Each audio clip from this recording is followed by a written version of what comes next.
que estáis teniendo ya en el día de hoy y quiénes somos, voy a decir 4 cosas solo de la psicología transpersonal. Probablemente la mayoría sabéis que después de que la psicología humanista aparezca como una tercera fuerza entre el psicoanálisis y el conductismo, el psicoanálisis con esa idea de que el ser humano y afecta la imagen del ser humano que tenemos para la pedagogía, la educación y el tipo de aprendizaje que vamos a proponer, para el psicoanálisis pues somos una especie de animales irracionales en permanente pugna entre el ello y el superyo, y el pobre yo asoma su cabecita para ver cómo soporta ese necesario malestar en la cultura.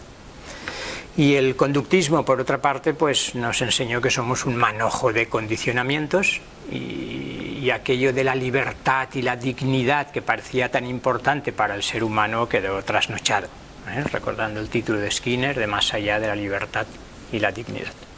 Entre esas dos fuerzas aparece la psicología humanista, como sabéis, pero muy pronto Maslow y Rollo May y Carl Rogers, algunos empiezan a ver dentro de la psicología humanista que se queda corta, que es muy limitada. Y se van a reunir un grupito, se está celebrando el 50 aniversario, de hecho, sería en 1968 cuando se reúnen Maslow, Stanislav Grof, Anthony Sutich y otros, y deciden generar una nueva manera de entender la psicología. Maslow propone transhumanista, pero al final la noción presuntamente de Grof, que había aparecido antes, de transpersonal, se impone. El caso es que surge la psicología transpersonal, con precursores importantes. No desarrollo, pero William James, con su enfoque del empirismo radical y su respeto en sus conferencias Gifford y en su estudio de las variedades de la experiencia religiosa, muestra lo limitado que era el empirismo científico, que no tiene en cuenta aquellas experiencias que son también empíricas, experiencias, aunque planteen unos problemas nuevos y distintos. Y muchos otros. Richard Bucke, este psiquiatra canadiense que de repente tiene una experiencia de conciencia cósmica y así escribe ese libro influyente de Conciencia Cósmica. O Frederick Myers, olvidado hoy, pero que para los psicólogos que hay en la sala no puedo dejar de recomendar una obra relativamente reciente en homenaje a Frederick Myers, que hizo investigaciones en la Sociedad de Investigaciones Psíquicas y propuso la idea de un yo subliminal muy amplio y muy coherente. Hay un manual de psicología para el siglo XXI que no dudo en recomendar ampliamente y que se enmarcaría dentro de este enfoque que podemos llamar transpersonal. Dejemos a otros pioneros más cercanos como Jung. Jung va a influir bastante en la psicología transpersonal. Roberto Assagioli, ese psiquiatra italiano que crea la psicosíntesis y que es una pionera y de las más profundas, a mi entender, presentaciones de lo que sería una psicología y una psicoterapia transpersonales, con el término de psicosíntesis. Assagioli conocía bien a Freud, conocía bien a Jung y creó ese término, más que psicoanálisis, psicosíntesis. Por cierto que Assagioli tiene ya influencias orientales importantes y, si ponemos comillas, me permitiré decir esotéricas, a través concretamente de Alice Bailey, a quien quería recoger también. Otros pioneros que dejamos, como Dane Rudyard, que crea toda una astrología transpersonal después de crear una astrología humanista con un lenguaje junguiano. Pero lleguemos a los representantes actuales vivos. Todos estos ya no están vivos, creo que de los que he mencionado nadie, y dejadme que me quede con 3 o 4 o 5. Stanislav Grof, que probablemente lo conocéis todos, es el que terminó construyendo uno de los mapas de la psique probablemente más completos que existe, trabajando lo que él llamó las matrices perinatales básicas, la importancia de la experiencia que tenemos en el momento del nacimiento y, sobre todo, a través de sus estudios. Como sabéis, estuvo mucho tiempo trabajando con LSD, terapéuticamente, con pacientes y con él mismo, e investigando, y cuando se lo prohibieron creó la respiración holotrópica y siguió experimentando con esas experiencias transpersonales. Ken Wilber es probablemente el teórico, al menos hasta hace poco, más relevante, más sistemático, más complejo de la psicología transpersonal. Hay otros muchos, Michael Washburn, Michael Daniels y un último, Jorge Ferrer, en quien me basaré un poco también para una de las propuestas que me parece un reto importante dentro de lo que él llamó el giro participativo.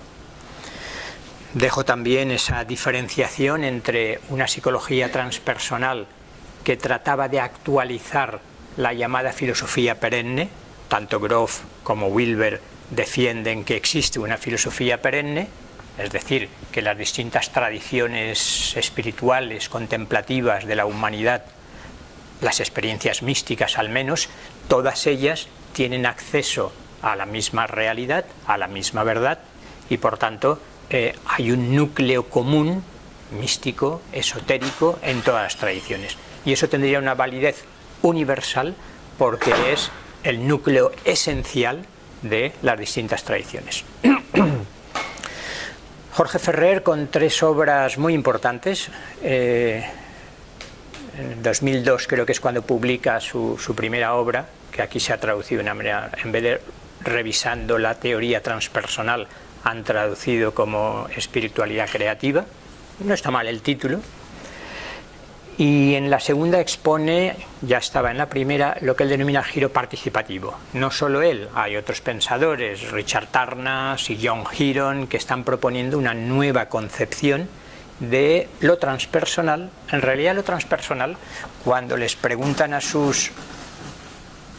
Eso es que me muevo, ¿no? A sus fundadores, lo que ustedes están diciendo, lo que llaman transpersonal, en realidad es lo que siempre se ha denominado espiritual. ¿En qué consiste la psicología transpersonal? Para terminar con la psicología transpersonal, yo diría solo lo siguiente. Primero, es un intento de síntesis rigurosa entre lo mejor de la ciencia psicológica, especialmente occidental, y las sabidurías contemplativas, no solo orientales, pero por lo que sea, quizá por el espíritu del tiempo, es una manera de integrar las sabidurías orientales, muy especialmente, aunque no solo, hinduismo y budismo, como veremos. Transpersonal significa que hay estados de conciencia, que hay experiencias, que hay niveles de la realidad que están más allá de lo que conocemos a nivel mental desde nuestra perspectiva egoica, es decir, que lo transpersonal puede denominarse también transracional o transegoico o transmental. Este es un punto crucial para hablar de psicologías transpersonales. Tomarse en serio las experiencias místicas, las experiencias contemplativas, los estados modificados, ampliados de conciencia y aplicarlo dándonos cuenta de que esto ha sido una dimensión reprimida en el ser humano, sobre todo desde el auge de las antropologías materialistas, donde cualquier experiencia que no encaje en la concepción del ser humano que se tiene es desechada. A mí siempre me ha llamado la atención la actitud de los cientificistas, distinguiendo entre científicos y cientificistas, por ejemplo, ante las experiencias cercanas a la muerte. Como decíamos en conversación informal, el paradigma cientificista, materialista, es tan estrecho que centrifuga cualquier fenómeno anómalo, las anomalías de Kuhn, que no encajen en su paradigma. Y por tanto intentan explicarlo como si fuera algún mecanismo de los neurotransmisores que en caso de riesgo de muerte se ponen en funcionamiento. Pero no es solo esto. Si solo fuera el tomarse en serio y aplicarlo también en la educación, como vamos a ver, a la educación, los estados ampliados de conciencia, estaríamos ante una concepción espiritual tradicional. El segundo punto importante desde mi punto de vista de las psicologías transpersonales, integrales, es que trata de integrar lo transpersonal que se descubre con lo personal, racional, egoico, y con lo prepersonal. Solo aquello nos dejaría con viejas espiritualidades que han ignorado o incluso menospreciado todas aquellas dimensiones que no son espirituales. Del mismo modo que la concepción racionalista margina todo aquello que no es el puro intelecto, la pura razón, la inteligencia calculadora, lingüística, hemisferio izquierdo, etc. Hemisferio. Por tanto, psicología transpersonal. Disculpad que lo haya dicho tan rápidamente, porque no era el momento de hablar directamente de la psicología transpersonal, sino que nos interesaba ver cómo, partiendo de la concepción transpersonal, ha ido surgiendo. Si las psicologías transpersonales aparecen en 1968, empiezan a tener auge en 1970, ya pronto empieza a aplicarse a una educación transpersonal. Pero en realidad antes podríamos ver concepciones precursoras. Antes mencionaba a Alice Bailey. Alice Bailey es persona non grata en la pedagogía académica por aquello de esotérico, y vuelvo a pronunciar el término que tanto me cuesta, pero ha tenido más influencia de lo que se cree.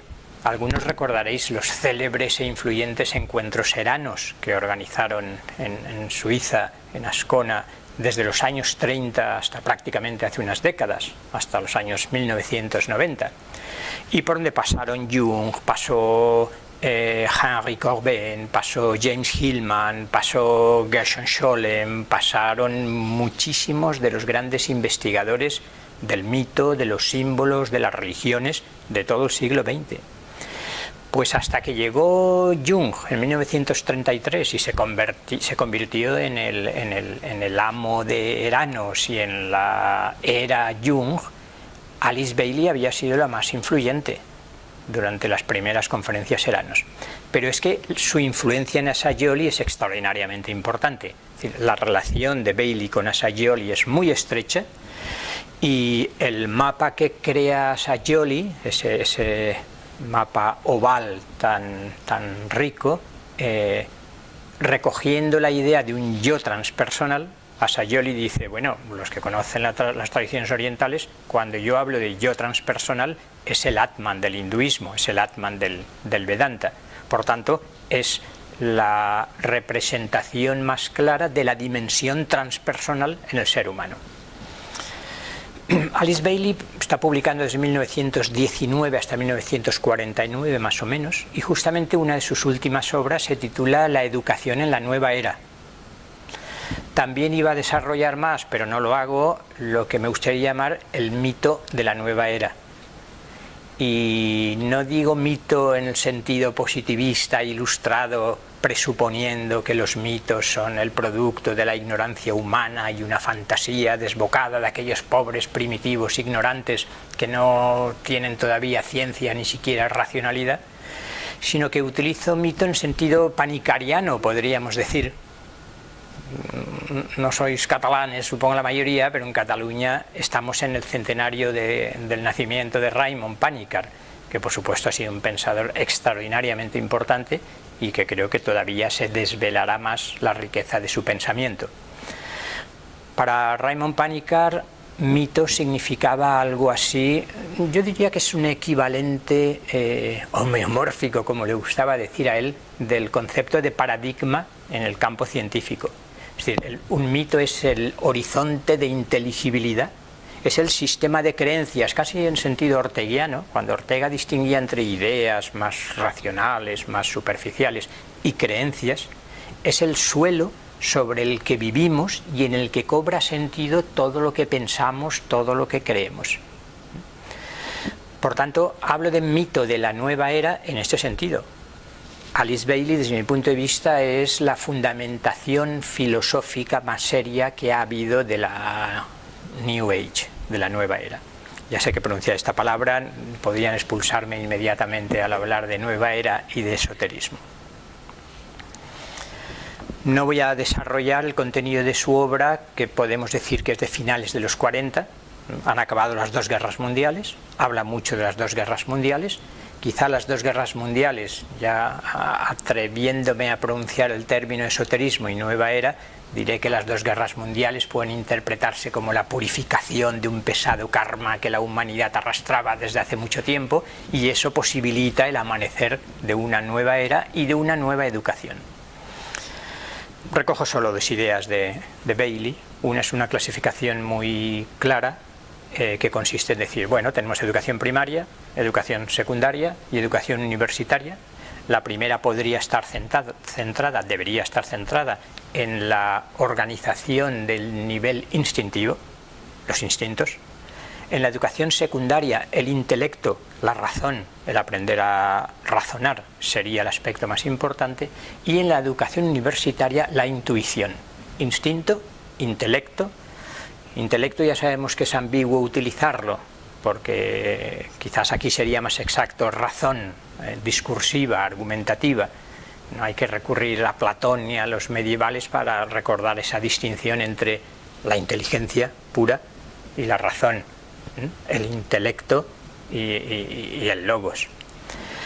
Pero así lo presenta Bailey: instinto, intelecto, intuición, poniendo de manifiesto que a través de la intuición es más fácil descubrir las dimensiones espirituales, y parte del mito de la nueva era sería justamente que hay un emerger de las realidades espirituales. Recordad que desde mediados del 19 hasta mediados del 20, los sociólogos y demás analistas de la cultura nos estaban casi convenciendo de que las religiones y por tanto la espiritualidad estaba trasnochada y pertenecía al pasado.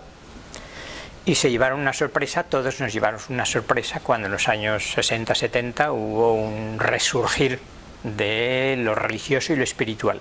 A mí me gusta distinguir entre la revancha de Dios, como decía aquel, un resurgir de lo religioso que mira hacia el pasado.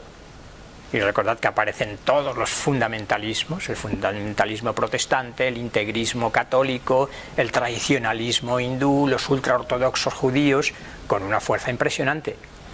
Pero hay otra parte del despertar espiritual que no mira hacia el pasado, sino hacia el futuro, hacia un futuro inminente, casi presente. Y ahí estaría esa concepción que estamos llamando nueva era, introducida no solo, pero de manera importante como fundamentación filosófica con Bailey. La otra idea de Bailey es la importancia que concede a la meditación. Mucho antes de que Mindfulness y Jon Kabat-Zinn la desarrollaran, Bailey empieza a mostrar lo importante que es la meditación. Y Bailey distinguía, quizás luego podemos recoger esa terminología, entre una mente concreta, la que solemos utilizar generalmente, una mente abstracta, una mente superior, una conciencia causal, diría Wilber, con el Vedanta. Y Bailey dice alma, pero también es término prohibido. A mí me gusta hablar del sujeto autoconsciente. Aquí, si estuviera Juan, nos pelearíamos por la naturaleza de la individualidad. Juan, como con Krishnamurti, Juan García, representa esa concepción advaita radical en la que la individualidad es parte de Maya, es parte de la ilusión y por tanto no tiene existencia real. Yo no comparto totalmente esa visión, pero como no podemos dialogarlo con Juan, lo dejamos de lado. Dejemos pues esa presentación de Bailey como precursora de una educación más integral, o por lo menos abierta a la dimensión espiritual. Me ahorro los textos suyos que iba a leer. La importancia que tiene también la integración, en terminología de Bailey, que hoy quizás nos suena un poco trasnochada también. En primer lugar, integración de todos los elementos de nuestra personalidad. En segundo lugar, integración de la personalidad con lo que ella denomina el alma. Y en tercer lugar, todavía se añade un nivel más, en su terminología es la mónada, pero que, si queréis, en la propia tradición cristiana, cuando se ha distinguido entre cuerpo, alma, espíritu, pues serían esas tres dimensiones del ser humano. He dicho esto muy a prisa para entrar en lo que sería la educación propiamente transpersonal integral. no nos conocemos y no sé el interés que hay en lo transpersonal y lo que conocéis, pero en la medida en que estéis interesados, o si empezáis a estarlo, hay un manual relativamente reciente que es con mucho el manual por excelencia hasta el momento de la psicología transpersonal. Es un manual editado por Friedman y Hartelius, voluminoso, con un espectro de temas dentro de lo transpersonal extraordinario. No pertenece a una sola escuela, a una sola corriente, sino que ha recogido dentro del campo de lo transpersonal las perspectivas más distintas, y me parece extraordinariamente recomendable. Pues ahí hay uno de los capítulos de Nancy Rowe y William Broad que se titula justamente Educación transpersonal. Y la definición... El libro es Manual de Psicología Transpersonal. La definición que ofrecen Rowe y Broad es: la educación transpersonal se caracteriza por ayudar a la emergencia del alma. Bueno, no son tan reticentes como yo a utilizar el término alma, el núcleo central de la naturaleza de cada uno, desde detrás de la máscara del ego, que generalmente es oscurecedora. Una definición muy simple, que no nos es demasiado útil de momento, y lo definen como comprender la educación como un viaje de transformación espiritual, cuya especificidad estaría en la integración de procesos y prácticas enraizados en la teoría transpersonal y las psicologías de la sabiduría mundiales, así como la inclusión de modelos transpersonales de conocimiento. Pero bueno, ¿es solo un ideal la educación transpersonal o integral? Estoy utilizando los dos términos unidos por varias razones. Bueno, tanto integral como holística, referida a la educación, sabéis que son términos cada vez más constantemente empleados. Transpersonal quizás menos todavía. Lo que pasa es que dentro del propio mundo transpersonal, concretamente Wilber, de quien hablábamos, llega un momento en que, insatisfecho con el curso que está siguiendo la psicología transpersonal, decide cambiar su presentación y decir: yo no voy a hablar de psicología transpersonal, aunque se había convertido ya en uno de sus principales teóricos, el máximo sin duda hasta el momento, y voy a hablar de psicología integral. Veremos que en Wilber y en buena parte de la comunidad transpersonal es muy importante la figura de Sri Aurobindo. Sri Aurobindo, uno de los grandes, no solo yogis y maestros espirituales, sino también pensadores de la India del siglo XX, define su presentación, por decirlo de alguna manera, como un yoga integral, Purna Yoga, y un Vedanta integral, Purna Vedanta. Esa concepción de una filosofía integral y de una educación integral va a pasar de Sri Aurobindo al mundo transpersonal. Por tanto, transpersonal integral. Decía, ¿es solo un ideal lo de la educación transpersonal integral? ¿O tenemos no solo proyectos teóricos, sino algún tipo de instituciones que hayan comenzado a desarrollar, a aplicar, a encarnar lo que estamos llamando educación transpersonal o integral? Juan, yo no incluiría a Krishnamurti dentro del mundo de lo transpersonal, obviamente, supongo que Juan tampoco, pero si abrimos el campo de una educación que no sea tan cognicéntrica, como voy a insistir, tan meramente intelectualista, obviamente las escuelas Krishnamurti suponen ya un modelo muy específico y una cierta apertura a otra concepción. Probablemente todos conocéis la pedagogía Waldorf.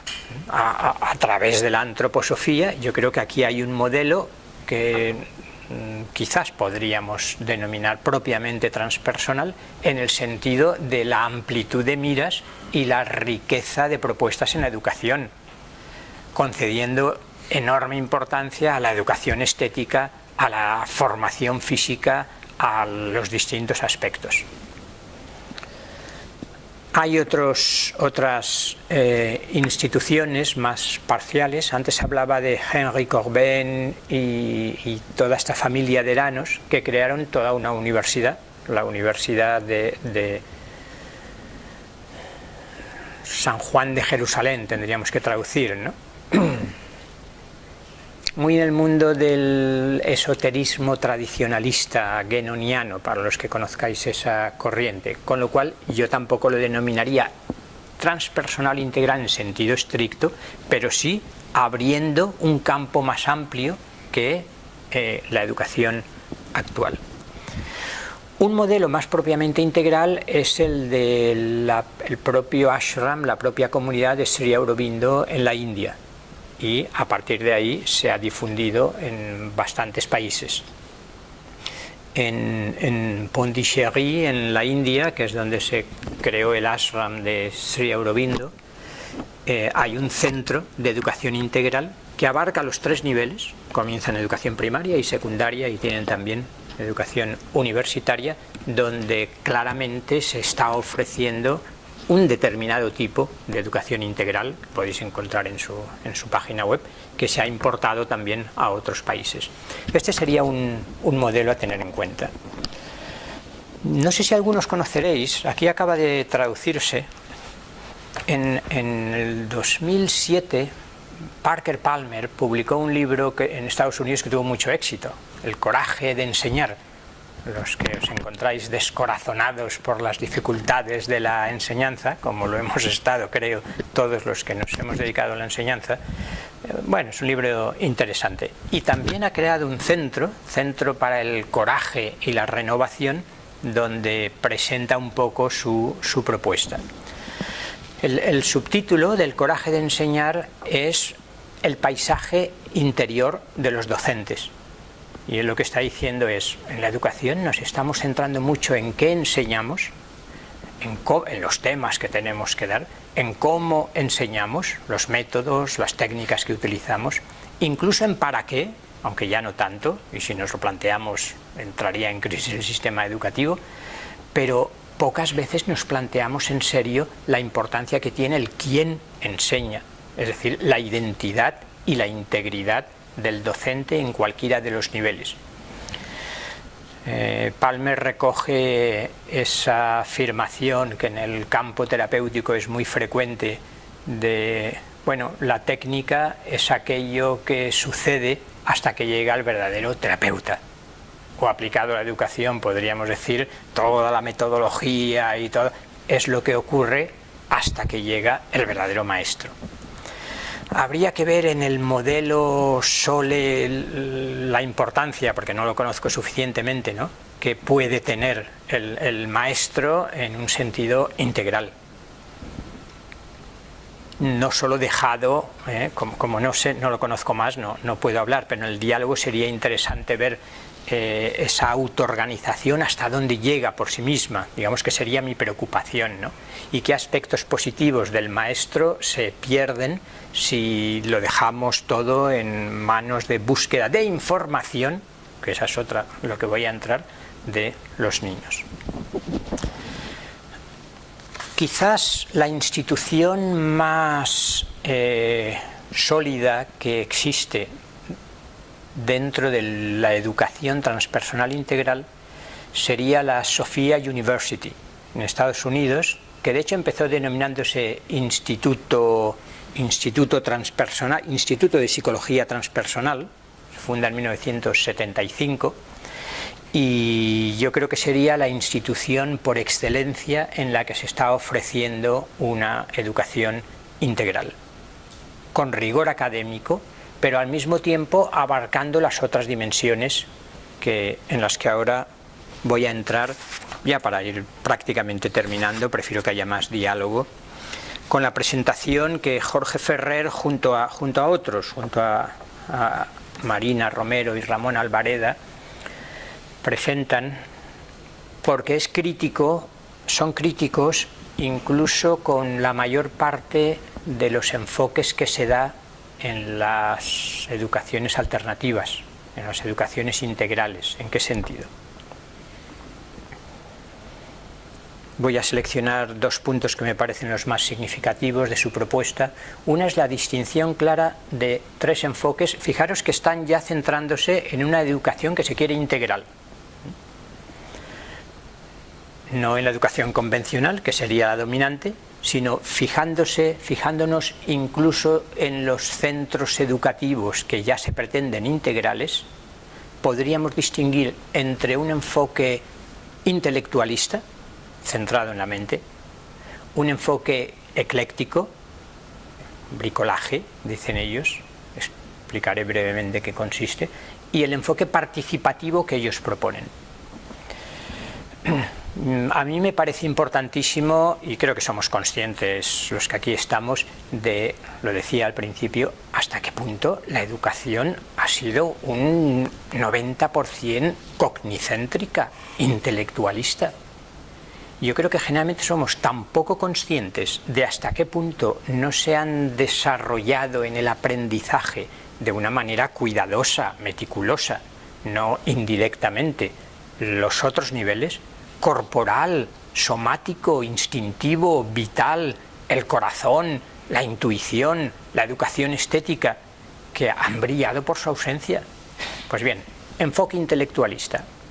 Ellos habían distinguido entre dos dimensiones de la educación integral incluso. Un enfoque, una dimensión horizontal, y ahí uno puede ser muy interdisciplinar y muy transdisciplinar, pero siempre con el mismo modo de conocimiento.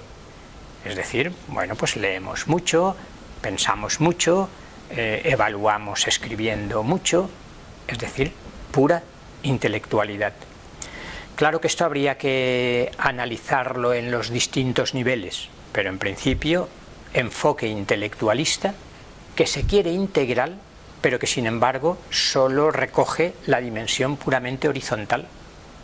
La apuesta fuerte para explicar la dimensión vertical que hay en este giro participativo es el decir que las otras dimensiones del ser humano son también epistémicamente competentes y valiosas, o pueden serlo.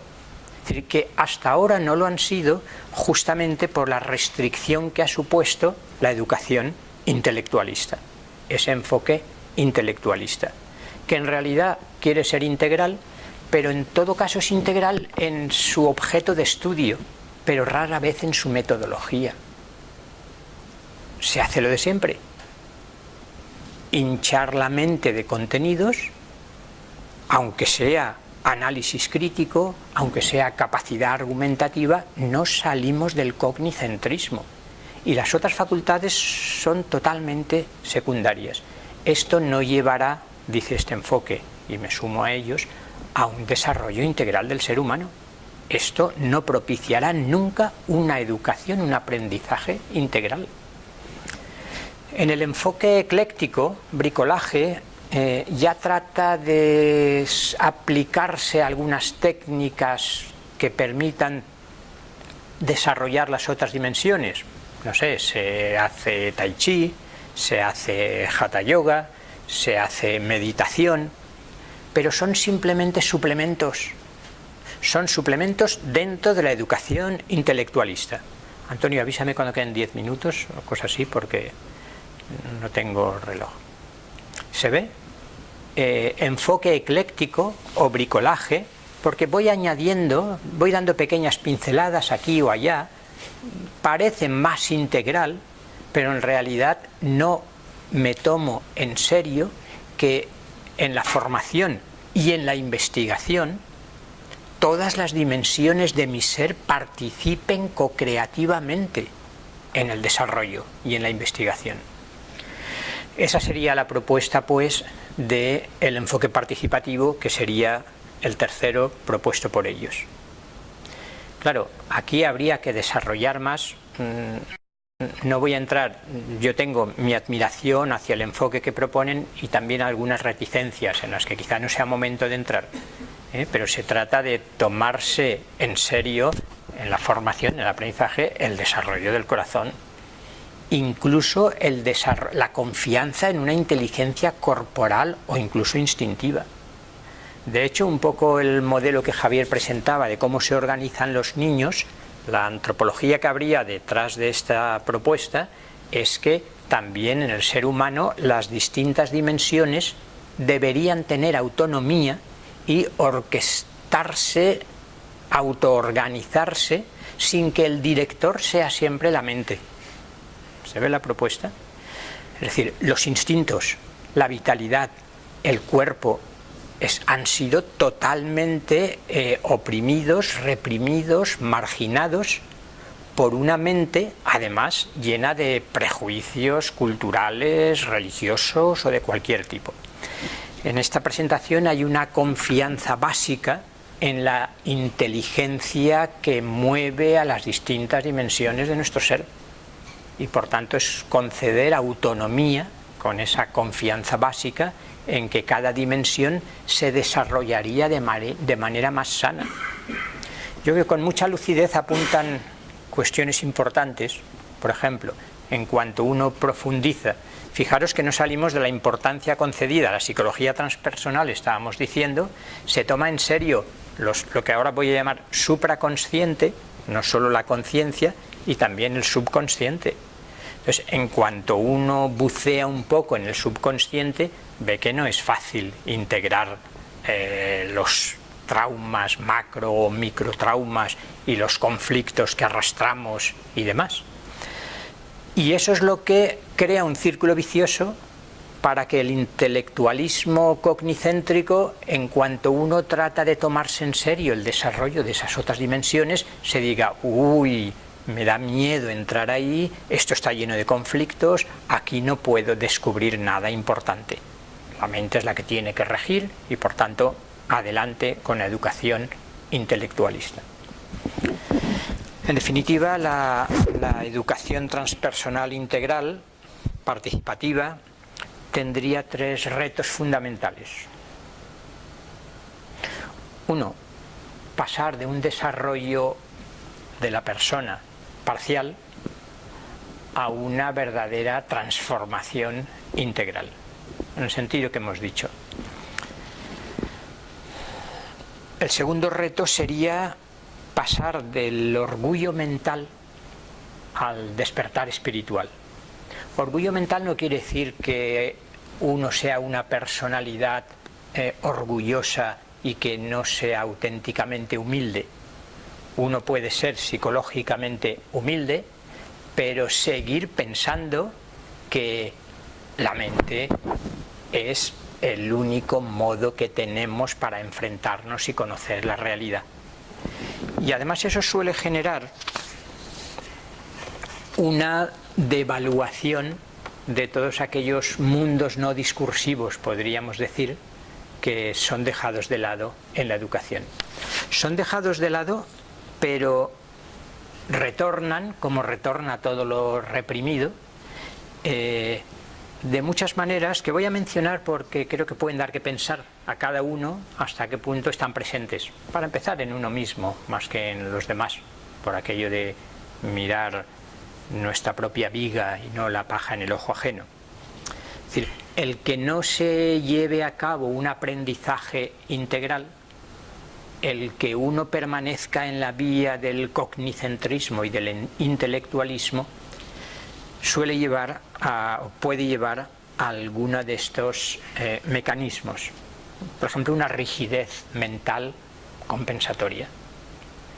El típico ego del intelectual, si se quiere, que como todas las otras facetas están infradesarrolladas, pues hay como una clara rigidez mental, porque no puede salir de ahí. Es fácil que se generen actitudes de superioridad.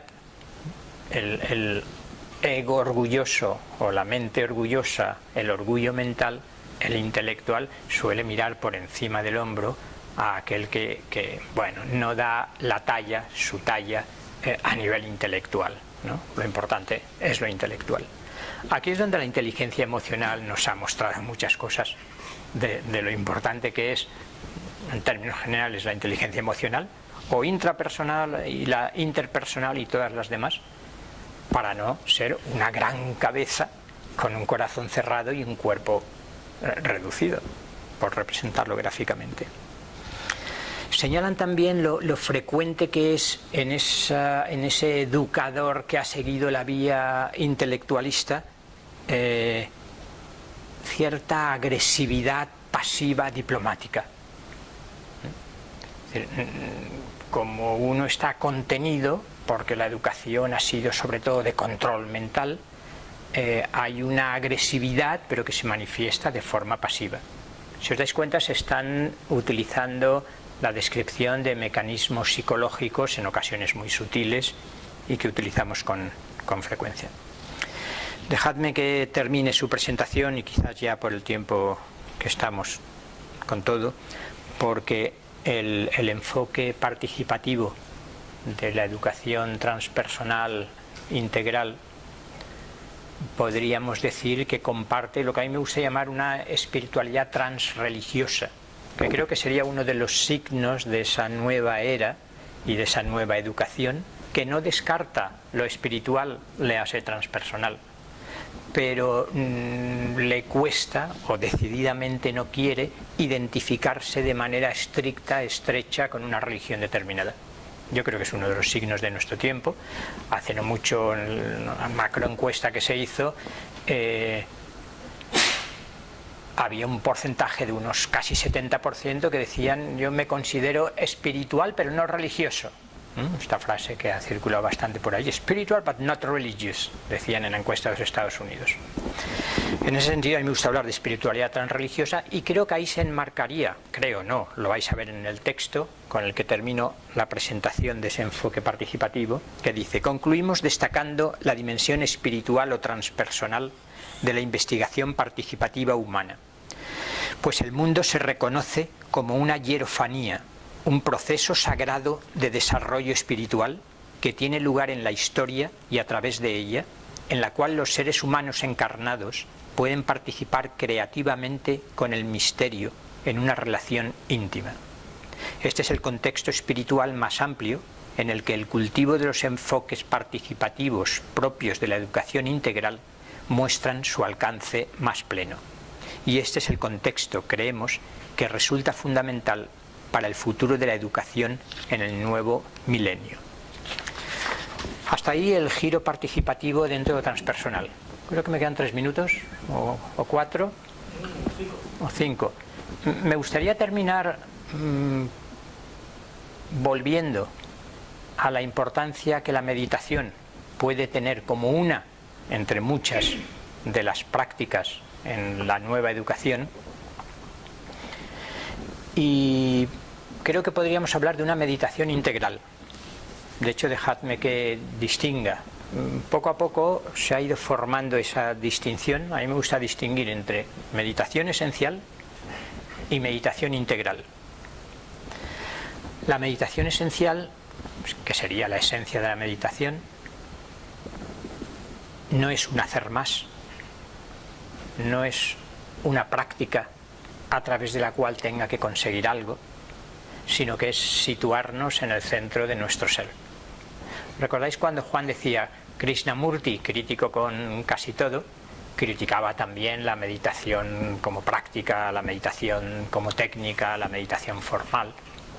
En ese sentido podríamos decir que la meditación esencial no es una práctica, es descubrir el estado de conciencia que podemos llamar estado de conciencia meditativo, o la actitud, si preferimos, la actitud meditativa, que dicho brevemente consistiría en descubrir ese centro de nuestro ser que es capaz de ser lúcida y silenciosamente consciente de cualquier movimiento físico, emocional o mental sin identificarse con esos movimientos. Por eso a mí me gusta decir que la meditación esencial es descansar, es decir, descansar en el ser. En lugar de identificarnos con ese activismo mental y emocional y físico al que estamos acostumbrados, que meditar sea descansar. Ser con mayúsculas, aunque también suene mal. Descansar en el centro de nuestro ser. Descansar en la plenitud radiante que somos. Y ahí no hay nada que hacer. No tiene otro objetivo. La meditación no es para nada, para conseguir algo, La meditación es para ser.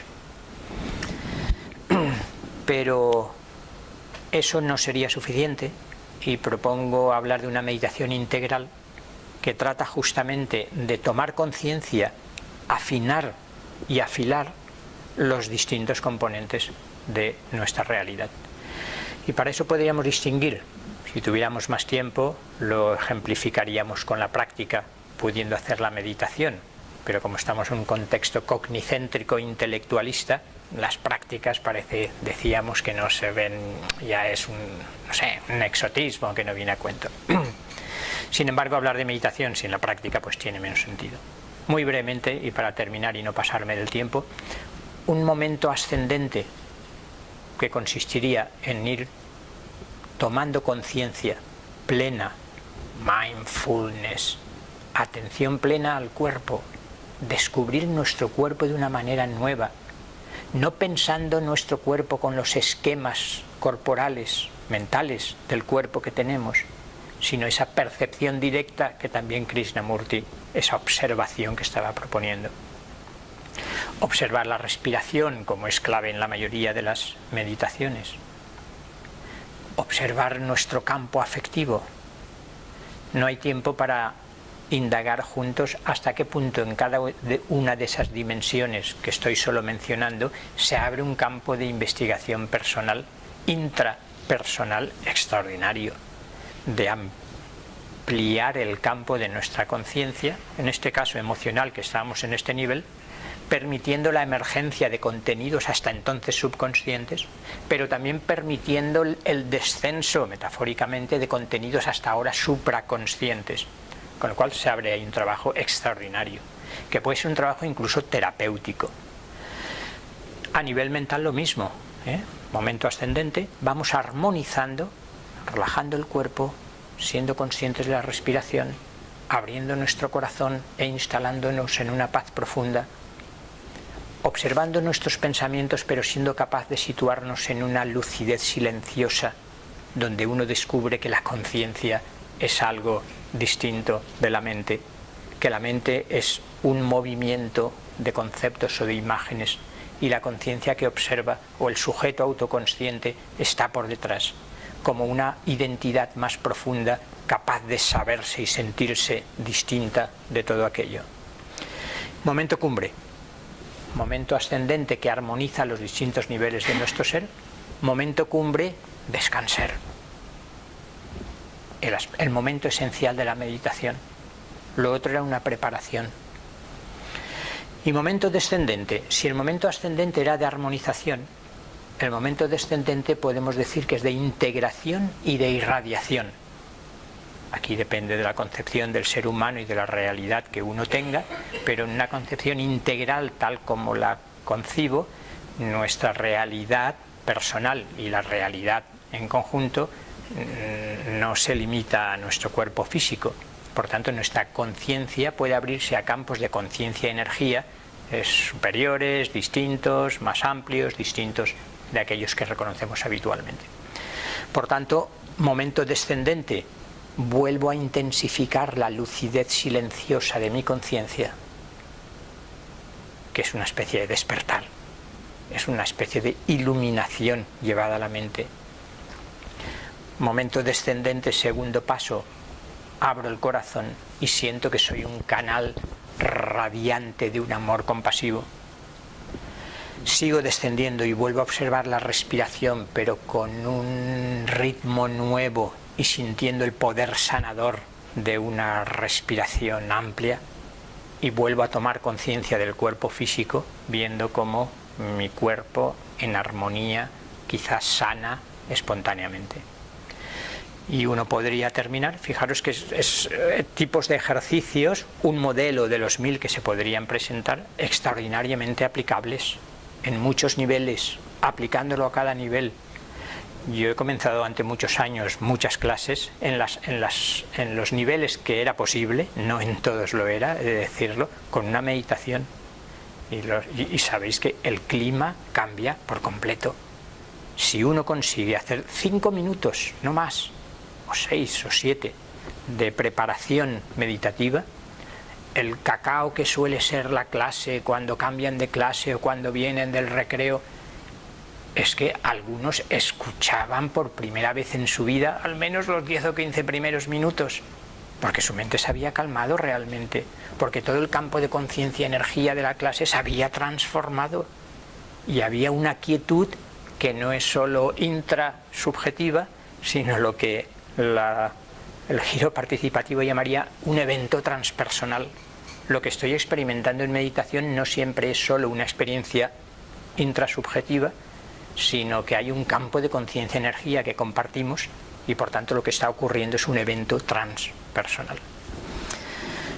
Lo dejo ahí, disculpad esta nube teórica quizá con pocas aplicaciones prácticas, pero es lo que me salía a compartir y si queréis comentamos algo, no sé si nos queda algún minuto para el diálogo, pues adelante. Os dejo con Antonio, a quien no conocéis. A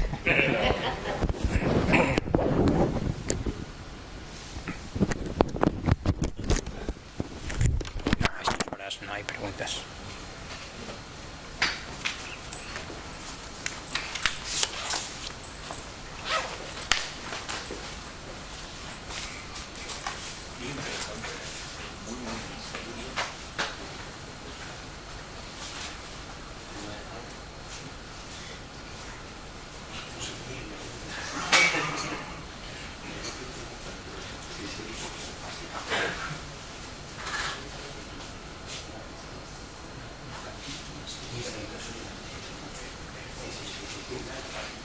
A ver si salgo encuadrado o no.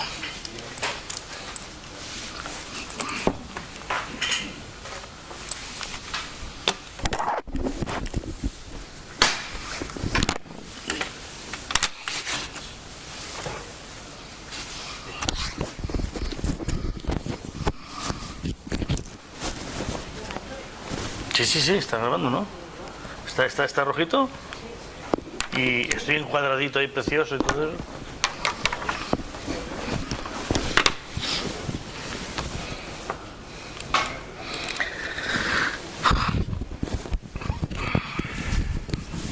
Bueno, soy consciente de las horas que son, de las ganas que tenéis de escuchar cosas y tal. Y encima no me he presentado por ahora, pero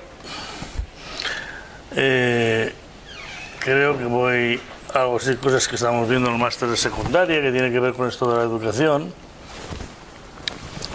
Y pues os comentaré algunas cosillas que yo pienso. Tiene que ver, ¿no? Y esto es como suelo presentar el curso de innovación.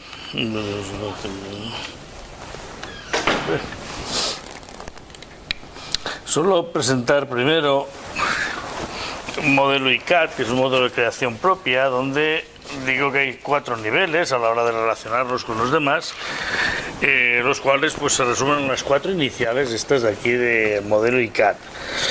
Podemos transmitir información, en la medida que vamos transmitiendo información e intercambiarla, de pronto aparece una etapa en la cual hay cosas en común. Eso es la comunicación. Común viene de, como su nombre dice, compartir algo común. Me gusta mucho ¿cómo se llama este tío? El Fari, que dice que si los hombres blandengues, yo también. De pronto hay una comunión. Y también me gusta este de Sabina o este vale. Y esta es la comunicación, pero si el interés sigue, este ejemplo que suelo poner aquí es cuando supongamos 2 personas que se atraen mucho y han quedado para una noche para 2 entre velitas y para la cena y todo esto, es probable que entre o aparezca una tercera etapa, que es la que llamo yo de la atención. La atención. La atención, curiosamente, es una fase en la cual las 2 personas no saben qué decir. Se les ha acabado el palique. Y entonces están mirándose intensamente.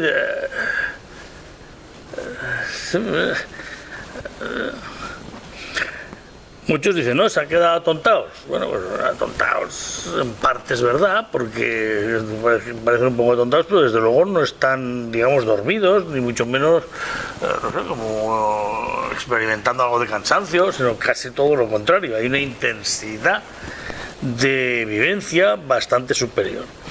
Antiguamente, mucha gente diría, ¿qué pasa un ángel? Vale, pero lo cierto es que el silencio parece ser algo más propio de ese tipo de niveles y las palabras salen muy intermitentemente y no parecen tampoco tener un sentido demasiado hilado o coordinado en cuanto a semántica, pero la cuestión es que eso pasa. Cuando pasa, suelo decir a los alumnos que no voy a explicarles cómo sigue, pero probablemente cuando la situación termine es probable que la totalidad de la gente que estaba en el bar ya no estén, seamos los últimos y que haya que pagar corriendo, etcétera, etcétera, porque el tiempo ha pasado volando. Ha habido una ignorancia total del tiempo, ¿no? Esto es la atención y desde mi punto de vista yo creo que la atención hoy en día, y hay una cosa muy muy interesante que ha comentado ahora Vicente, desde los estudios de Alice Bailey, etcétera, etcétera, y esta es la gran polémica que hay hoy en día entre Krishnamurti, o lo que estaba diciendo Krishnamurti, y todo lo que dicen el resto de entre comillas, expertos que puedan hablar de la atención, la meditación, etcétera, etcétera. Yo creo que la palabra clave para definir una cosa u otra es que si aceptamos realmente el hecho de que hay una nueva era debe aceptarse en lo que, bueno, pues ya estamos en el 2018, estaremos en el 2019 y es algo nuevo, claro, sí, no. Lo que puede implicar es que haya, por así decirlo, un grupo o un conjunto de energías radicalmente distinto respecto al que había antes. De modo que la atención conlleve en sí misma, aunque sea en un sentido cuantitativo, una intensidad superior a la que hasta ahora llevaba consigo la atención.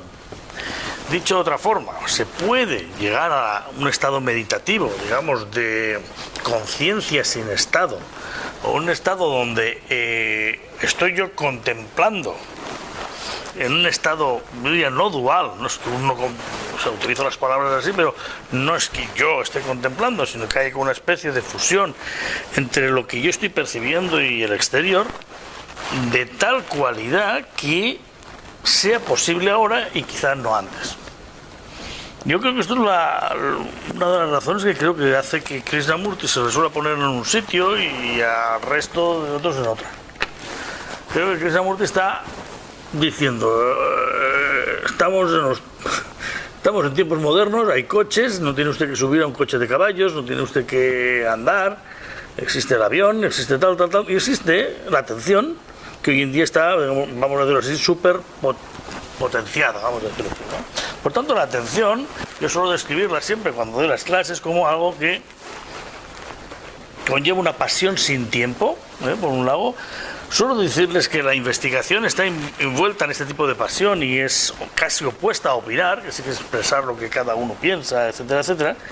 Esta pasión sin tiempo se da cuando alguien está plenamente atento y que hay cuatro cosas que lo impiden. Una es el autismo comunicativo, que es cuando uno está cerrado en sí mismo, escuchando y digo, a ver cómo voy a responder, o quizá no tenga razón, o sobre todo una cosa muy típica, la gente quiere intervenir, y al querer intervenir se desconecta porque quiere preparar su intervención, ¿no?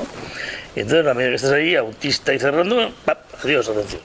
Otra es la ruptura de unidad. La ruptura de unidad lo suelo asociar en general a los pelmas que hablan con escuchitas.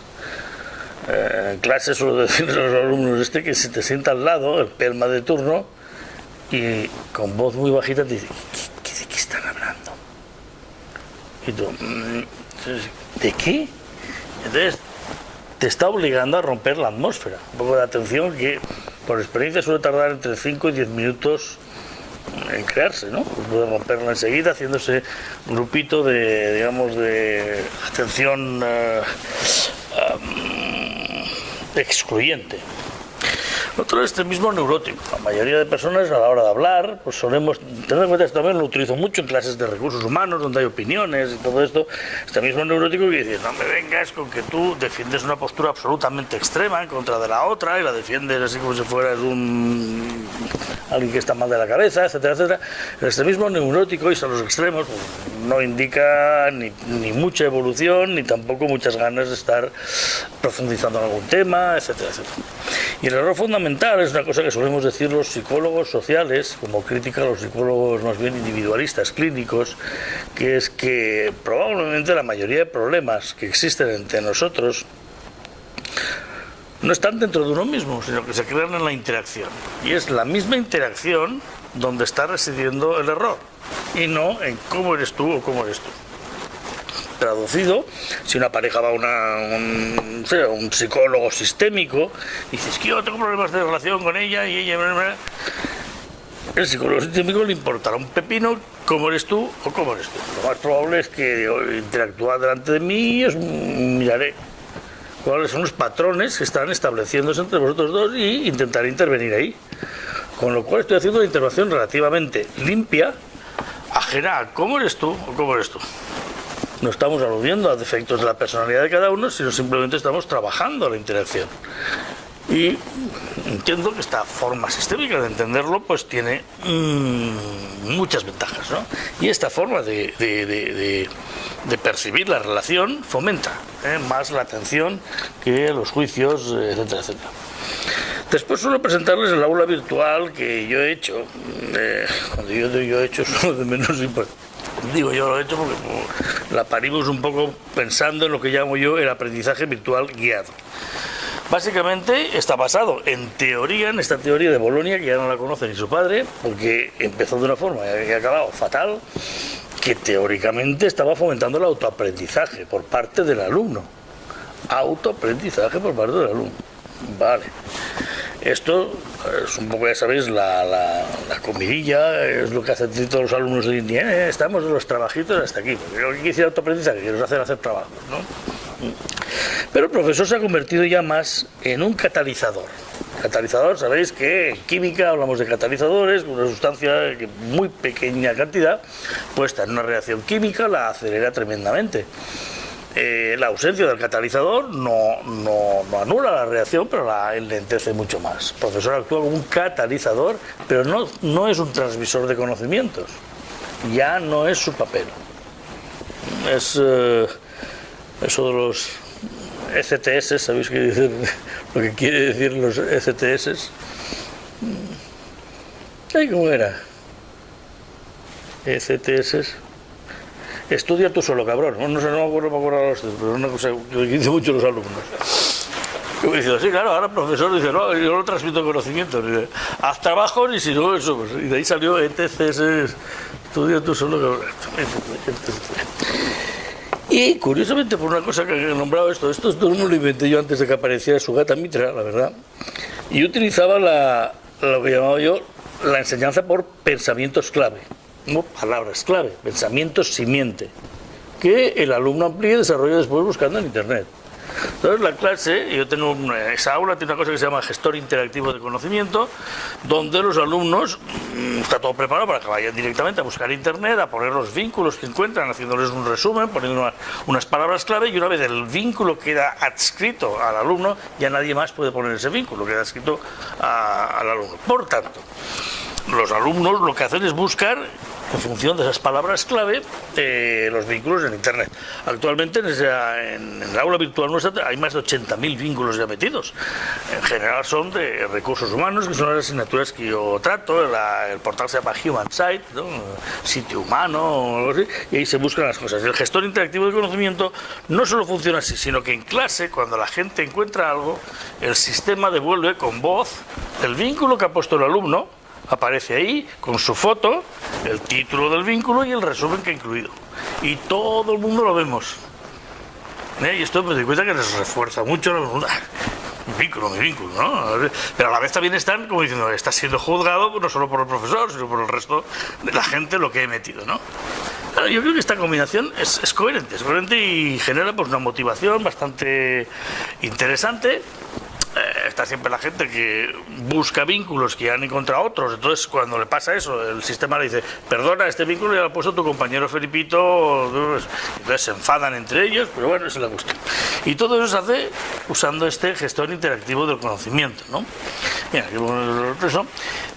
Otra de las cosas que yo pienso que tienen que ver con esta inclusión, ¿no? Ya que Vicente lo ha nombrado, vamos a llamarlo así, de esta parte superior al ser humano, yo, desde mi punto de vista, yo creo que esto es una cosa, o va a serlo, indiscutible, ya lo sé que no lo es hoy en día, la parte superior, digamos, humana, lo que más cerca de ellos estamos, es estas dos cosas que tenéis aquí arriba, la sorpresa y la interrogación.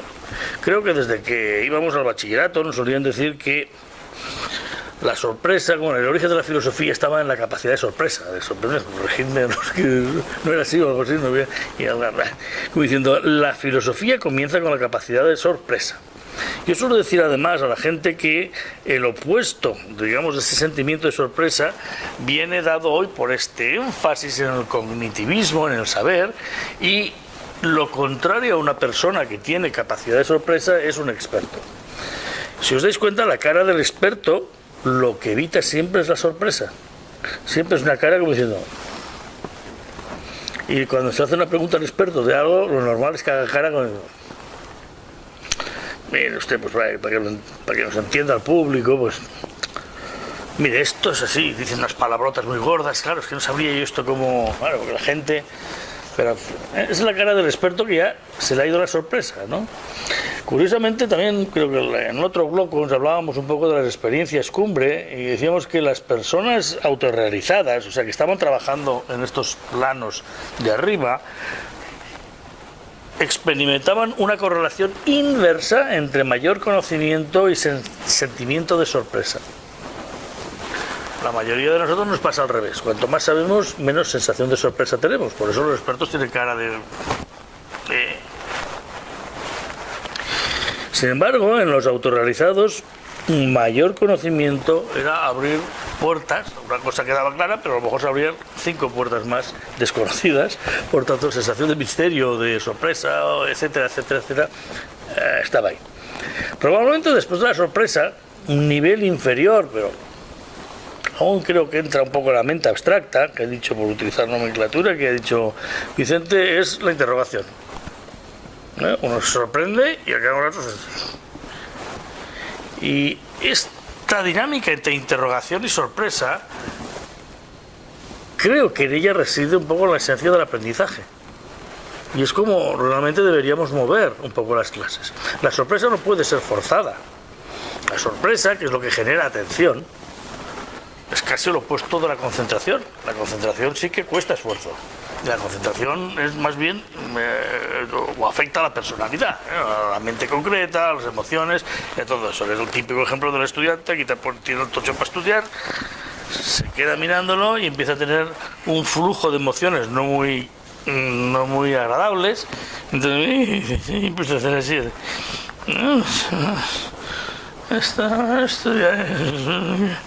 Entonces de pronto se da cuenta que tiene 5 colorines para subrayar, el rosa, pero de pronto se da cuenta que el azul claro no lo tiene y que necesita ir corriéndose a la panadería, a la papelería a comprarse el azulito claro que le hace falta. Pero otra voz interna le está diciendo, no hagas el capullo, te van a suspender, deja de hacer el imbécil y ponte a estudiar, ¿no? Eso también es otra reflexión sobre esto de los egos, porque yo creo que en esa situación uno entiende que uno es 2 por lo menos. Eso, no, el ego tú tienes unos cuantos. Y en este caso, pues hay 2. Uno que intenta ser el bueno, que te está diciendo, estudia, del favor, te van a suspender, ponte a currar ya de una vez. Y otro ego que está diciendo, pues justo lo contrario, ¿no? Me quiero largar, me quiero...